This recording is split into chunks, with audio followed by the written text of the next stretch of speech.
YouTube family, this is Grown B, and this video might go a little bit long. I do have a topic for this video, and it's about the defensive mechanics and how people are receiving them across the fandom of Sparking Zero. And then I think I'll also take this opportunity to kind of sprinkle in some other responses to things I've just been hearing people say about Sparking Zero across the community.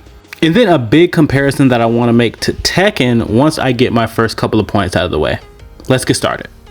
The thing that really sparked me to make this video about Sparking Zero is that someone was complaining about the defensive mechanics and how when you get to B rank or higher, nobody can get any combos off, and it's just counter after counter after counter after counter. And I've already made I think it was just a YouTube short, so you may have seen it, and I just talked about how I really enjoy that the defensive mechanics allow the game to play a lot more like the anime. Because if you think back to when you were watching Dragon Ball and Dragon Ball Z and Dragon Ball GT and some of the bigger, more well animated fights consisted of a bunch of punches and blocks and people hitting counters and all of those things. You didn't see a whole lot of these wild combos. Like even some of my favorite fights like Goku versus Cell, like you don't see a lot of hits truly land in that entire Goku versus Cell fight. It's literally just a bunch of punches and kicks getting blocked and parried, the occasional very short combo before Goku and Cell would reset to neutral. And a lot of fights throughout the Dragon Ball franchise go that way. And so when you think about what the Tenkaichi series has always been, it's supposed to be experiencing the anime. It's less of a fighting game than it is experiencing the Dragon Ball anime game. And I feel like this adds to what I am calling the Make Combos Great Again campaign. I've always felt like combos should feel rewarding, but they should also be sort of a reward for making the right types of decisions in a fighting game. And so Tekken 8, for example, is overwhelmingly favoring offense. And little boys can get in the comment section, as they always do, and say skill issue, but this is coming from the mouths of players 10 times better than me.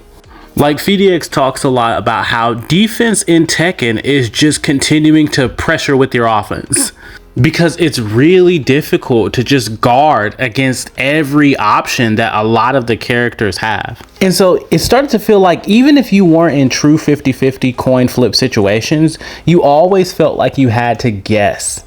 And this used to be more balanced in the fighting game scene, where situations like that, where your opponent kind of has to guess in order to get out of a situation, they weren't as rewarding for you as it is now, to where you can make them guess, they guess wrong, and then just die for it.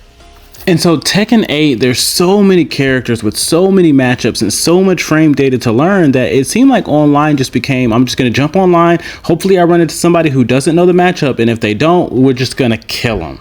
And so to circle this back around to Sparking Zero, I much rather this type of style and pace. We may not get as many combos and stuff off, but they feel far more rewarding when they do happen. It makes it seem like you got to go a little bit deeper into your bag just to get some of the smaller combos off, and I like that. And so it begs the question, and you guys can answer it here, do you guys prefer the more Tekken 8 style where offense is just so overwhelming, but everybody can kind of get their offense off, versus what's going on with Sparking Zero right now, where offense seems a little bit harder to come by because of the defensive tools that are allotted to each player that seem more based around just the knowledge of the game itself as opposed to every single individual matchup. This part of the video is going to be about my general thoughts on a lot of the complaining that I see across the community. Not gonna lie, I feel like people are finding a lot to complain about.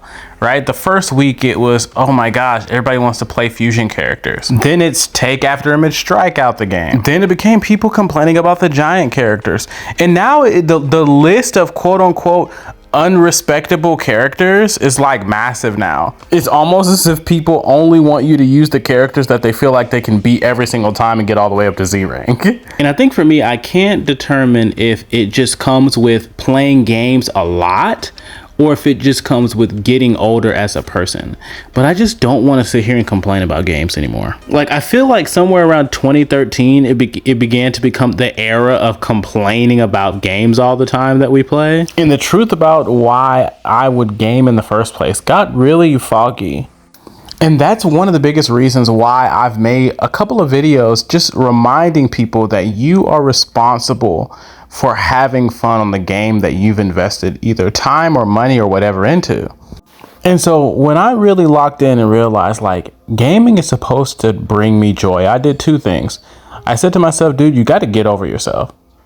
A lot of complaining when it comes to video games comes from a place of people just not getting over themselves and realizing that there are so many different experiences to have in a video game, and it's not always just about you. And then I said to myself, there is no way to justify a circumstance where I just sit on a video game angry. And so when these mindsets kind of begin to overlap, I also just don't want to sit around and complain about the game all the time. And I've always noticed that when I just center fun again when it comes to video games, my experience tends to change for the better.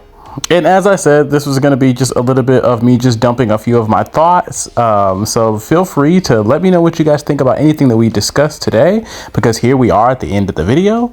If you like the video, like it. If you think someone else might like it, share it. And if you want to see more, I really hope that you would subscribe.